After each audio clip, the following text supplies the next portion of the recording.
Yeah, if the party had anything to go by, then they would certainly want Boris on. And it's interesting that that same YouGov poll said, and I'm just reading it here, that 53% of Conservative members think that the party was wrong, the MPs were wrong to get rid of Boris, and only 41% said they were right. And this was a real example, I think, of MPs being completely out of touch with the party. But will we get Boris on? I don't know. I don't think Boris wants to be on now. I think he's beginning to think of all the zillions he'll make on the lecture tour. You know, I think Theresa May made something like £1.5 million or £2 million last year doing lectures. Well, if Theresa could do that, can you imagine what Boris would make? No, indeed, obviously. And look, there's loads of offers being thrown his way already. But Michael, you were loyal to Boris until the end. I obviously know you're initially backing Penny Mordaunt. You've now thrown your weight behind Liz Truss. But it's interesting because it feels to me, Michael, that you are one of the only MPs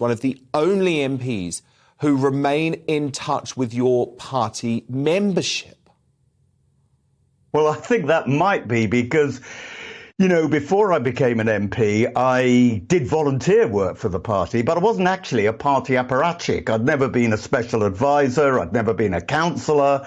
And in fact, I was in a completely different business altogether in the broadcasting business. And, you know, I work with volunteers and I know how they feel. And they feel betrayed by so many members of Parliament. And it's going to be a tough one. I was listening to what you were saying earlier on.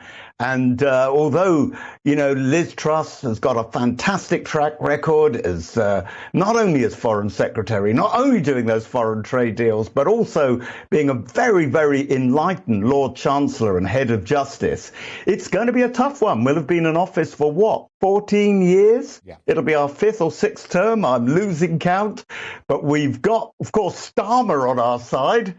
He'll bore everyone to pay. But and no one wants him. No one wants him as Prime Minister. No, but the terrible situation would be this coalition from hell, you know, the minority Labour government from hell, backed up by Scheme Sturgeon, who would demand an independence referendum too, backed up by the Lib Dems, who would demand a proportional representation, backed up by the Greens, who would demand something like, you know, net zero by 2030 and plunge us into economic chaos. Look, I very quickly, Michael, just wanted to ask you about Rishi Sunak, because MPs seem to really love this guy. But, you know, speaking to Amanda Patel on our Superstar panel earlier tonight, you know, she is convinced he is a snake, convinced the Tory party members will never forgive him. How do you think the party is going to deal with Rishi Sunak? It looks like he's going to lose. Is that the end of his political career? Will he ever be forgiven for the way that he betrayed Boris Johnson? Well, you've asked a lot of questions there, Dan, so you say you want a brief answer. But I'll tell you what, first of all, I think it's a good example, actually, of MPs being out of touch. I think they were backing Rishi to begin with. Don't forget, he got the most votes, so he only got about a third of all the total votes, compared to something like 65% that Boris got when there was a leadership election. But they were backing Rishi more than anyone else, I think, because they thought they were onto a winner. But I can tell you, and we know anyway from the YouGov polls, that actually he's not going to be a winner. It's very unlikely anyway. We mustn't, you know, count our chickens before they're hatched. People don't like disloyalty. MPs might think, you know, oh, it's just politics, but actually the people who are members of our associations, they don't like disloyalty. They know that Rishi made two big mistakes, in my opinion. One was resigning and actually precipitating the whole crisis. And second, on the very day that Boris was forced out,